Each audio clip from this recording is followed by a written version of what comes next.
back again. It is day 7 of VLOGMAS, and we are here this morning at, I have to charge my watch because I unplugged it last night to iron my clothes and I didn't plug it back up. So it is about 8:24 and I'm getting ready to conference with my co-teacher. And I told you today that the video would be on co-teaching, so I did want to give you a few tips about co-teaching. So we're going to take a look at a few things this morning. Co-teaching is something that I've been doing since I've been teaching. I've always had a co-teacher. I haven't had any bad experiences, as I have heard many teachers tell the story about what they go through. But I've been kind of blessed to have great co-teachers. All of them were different, and all of them brought something different to the table. And I think the important thing as a general ed teacher is to be able to accept what they can offer. Not every teacher was able to do the math, but they were also able to do the tutoring and the, helping the students and assisting the students. And that's needed in a classroom. And so when I researched it last night, there are different types of team teaching, right? We got one teach, one support. Me and my co-teacher, we do that all the time. Where one of us will teach the lesson and one will support the other one. Not only support with the kids, but the jumping in and adding to whatever they're going on. So we kind of mix the one teach, one support, and also do the team teaching, okay? So we're doing both of those simultaneously. There are pros and cons for both. One pro is that the students get individual help because the one teacher is going over the lesson and the other one is able to go in and clarify the things that she's saying, okay? It's easy to observe behavior, right? Because you got the teacher walking around the room helping the students, and so she can kind of get those things while the other teacher is teaching, because I do not like broken instruction, right? I want if my co-teacher's teaching, then I want my students listening, and I do not need her to be interrupted or for her to have to stop and discipline somebody. That's not her job, right? I had a co-teacher, she was teaching, and she actually sat down with the kid because he didn't know and started tutoring. I was like, excuse me, but you're supposed to be teaching the lesson. But in her mind, she was a tutor, I guess, because she just sat down and stopped teaching the class because this one student didn't understand something. That's not her job, okay? So we got to make sure that we play our roles. They say there's an unequal power. I don't believe that when you have one teacher, one support. Me and my co-teacher are in sync. I mean, we're so good that she can be teaching and I can jump in, and she gonna jump in and support. She's not gonna just stand there and say, okay, Miss Kent talking. She's not gonna do that. She already knows how we vibe. If I'm in to give something that she didn't say, then she's going to start assisting the kids, and then I'm going to turn it back over to her. And so that comes with practice. I mean, we've been together for 4 years, and so we know each other's personalities, and we care about our jobs, and therefore it works for us. Station teaching, I think we have our own twist on this. When I saw it, and I was like, oh yeah, we do stations, but not like what they talking about. We don't just divide the class and say, you doing this and you doing this, but we do divide the students. Now we like to do that friendly competition when we say, okay, we do it like kickball. You know how you remember kickball? You go, okay, you pick one, I pick one. That's what we do. And then we be fighting. No, that's not. She's over. We be fighting over that kickball, girl. We want that team, right? And then that's just between us. The kids don't know their own teams. We don't tell them. That might be a good idea, though, to put them on some teams. Now, we do play classes against each other, and I always tell her at the beginning of the school year, I was like, okay, which classes do you want? You don't get to look at them first. It's almost like that Christmas present, with that game you play where you have to pick the present. Yeah, she got to pick her class, and I always let her go first because I want her to know when she get that class, it is hers, right? And we struggling. Both of us picked the classes, and we do our honors class together, but our other two classes, and girl, we were ready to swap already. Alternate teaching. The majority of students work with one teacher and a small group with other teaching. It's hard to do that when you haven't taught the whole lesson. We usually do that during remediation time. And so I think all of these different types of teaching, which is one teach, one support, parallel teaching, team teaching, station teaching, and alternating teaching, Depends on how you're delivering your lesson. And that's what me and my co-teacher are really good at. We sit down and say, we're doing this. If it's direct instruction, we're doing one teach, one support, because it's a new skill. If we're doing remediation, we're doing like station teaching. And we kind of like put the kids in what they need to be working on. And we're getting ready to do that now. We're getting ready to conference, and you're going to see that. We're getting ready to start putting kids according to what their weakest skill is. And that goes back to your test. So when I give a cumulative test, what I normally do is I take the test and I'll say, okay, these are part of section 1. Section 1 for algebra in Virginia is A1 through A3. Translation, evaluation, polynomials, and radicals. We're just going to use that example. So those 3 skills are grouped, and there's 11 questions on the state test. And so when I gave my Fix It Friday last week, I counted out, and I do have that little sheet, how many questions I gave in that section. And so I break that down, and I showed you this in a previous video. And I have to count them again. 1, 2, 3, 4, 5, 6, 7, 8, 9, 10, 11, 12, 13, 14, 15, 16 questions. And my goal is for them to get at least 8 of those right. And if they don't, Ms. White and I are going to discuss how we're going to develop 11 questions and keep drilling for them to go through those, okay? And normally my kids don't miss the first section. That's pretty easy. I drill, and it's the first thing I taught. So it's kind of like in rotation all year. Working together to achieve goals is what me and my co-teacher want to do.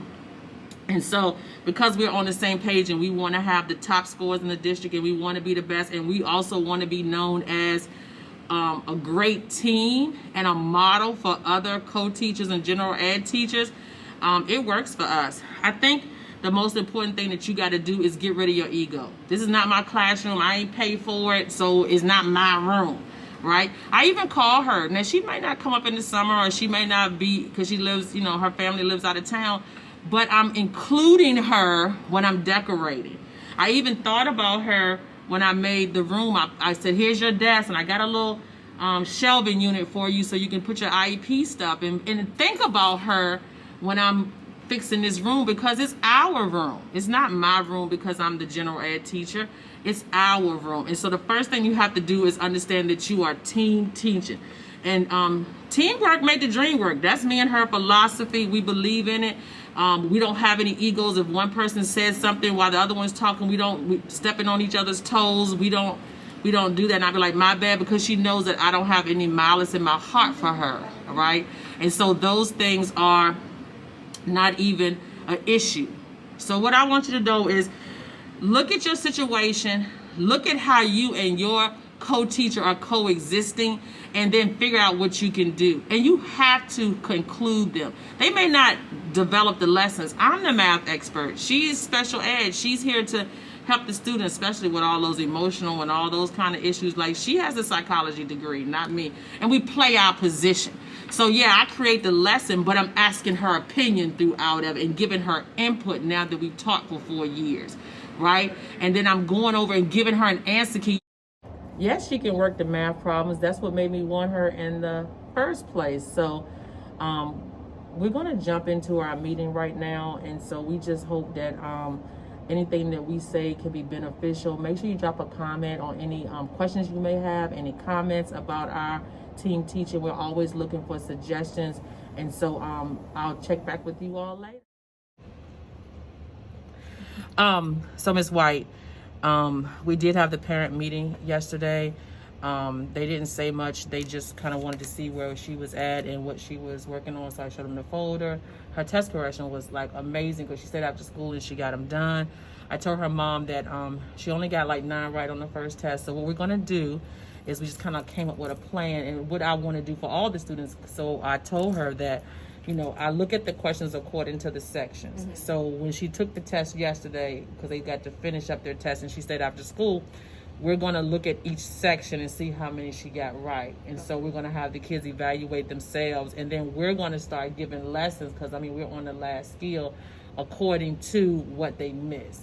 So like one of our students, R, in third block, is on the basketball team. She got radicals. When I looked at her test last time, I could just see the the consistency with getting those correct. She don't need to keep working things she already know how to do. And so I just want to kind of look at where she's weak at and then try to give her some assignments to help them. So we're going to kind of like, when I'm giving those questions after, you know, just ones that they can focus on. Mm-hmm. I guess I'm saying the same thing, but that's kind of like where I'm going with that. Okay. And I want to develop them according to how many questions on SOL. So like I want to do section 1 has 11 questions. Like I want to make multiple, even as quizzes, like for Fix It Friday. So they may be doing A1, she may be doing A2, and they may be doing A3. Okay. Not to say they won't get to that one, but they'll start with the ones that they need to work on. And I want to practice one, and then I want A1 that they're going to be assessed on. So the first one they can, of course, get help, and then the second one they would not get any help. And so that's where I'm at with and that goes into the tiering the students according to what skill they need, not just what they got on the test, right, but taking that same sheet and doing A1 to A2, which one needs these skills. And I guess if they need all of them, we start with the first one. It is what it is. Right. Or maybe we start with the easier ones, the equations, inequalities, but it's not a lot on the test for that. Mm-hmm. So they got to kind of get a section that they can really, master. And that goes into our remediation plan too, is separating our students and making sure that they, are ready. Now, the lesson plan ideas is dealing with how we're delivering the lesson. Yesterday, I did get through the introduction of quadratics. So, today is factoring. First block and second block probably need to go over the table again, which is page 153. Okay. And that's just typing it in and writing this. But block 2 got through doing this on their own, and I pretty much went over their answers with them. But the other one is the factoring. So that's just an informational sheet, and then this page right here is 8 problems, and then we won't do that till tomorrow. So I kind of like broke it up, and then this one is solve equations. That's just practice. And so they're just going to review and then do the FOIL? Yes, that's it. Okay. And then they can finish up. Some of them still haven't finished the test. I'm really trying to give them an opportunity. No. So some have and some haven't. So that's where we're at with that. But I want to do that first. Like they come in, except first block. So with that being said, it's some housekeeping things. One, when I was working late the other night, they said the 5 people. They said we can't have that? No, he said we can't have a power cord in another power. Oh, I see what you're saying. No, is that the thing? No, that one over there, that one that you got all the tablets hooked up, that power surge can't be hooked up into this power surge. Oh, okay. And he didn't even look up under here, but I got a power surge hooked into it. He said that's a fire hazard. So he said I didn't have to take care of it now, but by Christmas I had to do it. Okay. And so that's one thing we have to address. How we're going to redo that before we leave for Christmas. And then the other thing we have to address is my mind went blank. Oh, Mr. Gilstrap said that we could start pulling kids from their electives. Okay. So after we do the test, because some kids were coming up saying, Miss Kent, you can pull me from my elective. So we're going to look at the test, look who didn't score well, look at their electives and see if the class, like we can't pull nobody in third block. Don't even think about it. We don't even have time for it, right? But first and second, we can start, especially first if they have an elective, because they had that block, but it depends on what time they get here too. And then the second thing he said was, I told him that first block was really struggling because of the bus issues, and he said that he put in a request for them to allow us to have 30 extra minutes in first block, but it hasn't been approved yet. So it would take time from the other blocks? Yes. No, second block would be more time, and then how do you say it? First block would be 30 more minutes. Second block would be added, and we would eat lunch in second block, and then take off third and fourth. So it would cut our planning short, and it would cut our third block short. Oh, okay. Which, I mean, the only class we really can't afford to have a class short is second block. You know what I mean? So, I don't know. So, but anyway, so I think I covered everything. Today we're going to do factoring. We're going to work on that test. I have to create the key. I have not did that, and then we can start grading the test. Okay. And then we need to start looking at schedules once we start grading the test of who we can pull, right. And then how we want to do that. That's still not done. They just can't come in here and sit. Right. So it's got to be some accountability. So I kind of want a form that we pull them, what we pulled them for, and what they accomplished. Now, if I pull you to work, so just think, if I pulled them, I say, okay, you got to work these 11 problems because this is where you messed up. But they don't get through. But they don't get through, none of them, and they just sitting there. Right. So I don't know if we just want to pull those kids out and we alternate, but we need to come up with a plan for that. So you can think about that, how we could do it. I mean, I have some ideas, but I want to make sure that we are both on the same page. And then the other thing I want to do is divide the kids up in the class. So the ones that are weakest link, I want to say, okay, again, these are yours. And these are mine. Okay. And we need to see what we can do to help them. Now, the other funny thing is I gave out grades yesterday. And it was like, this my grade? I was like, this your work? Your grade reflects your work, baby. Right. Did you do your Fix It Friday test corrections? No. Okay. Did you do your iExcel? No. Then that's your grade. Okay, so it's helping them. Yeah, it's helping them to see, man, this what I got? I mean, they was like, really? I said, just sign here, boo. You're going to get a copy. And I scanned them to myself, so I have the copy that they signed. Okay. If they don't bring it back today, what they're going to do is get it mailed home. So I'm going to use your IP strategy. Oh, yeah. So we're going to get the envelopes, and they going out today because they can put the stamps on them in the office, right? Yeah. Okay, so I got the copies already with their signature. I'm just going to print them, and then we're going to fold them up today and get them on out in the mail.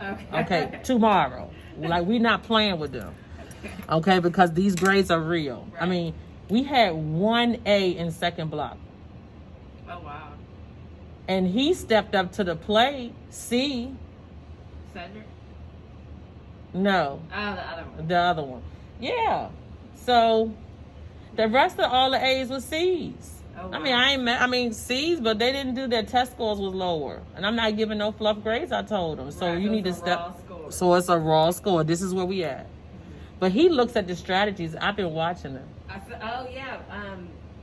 Natalie too, she was like looking around, like when I told her to do one of the tests to write down the equation, she was looking around. But I mean, if you're smart enough to look around and find it, by all means do it. So that's where we're at right now.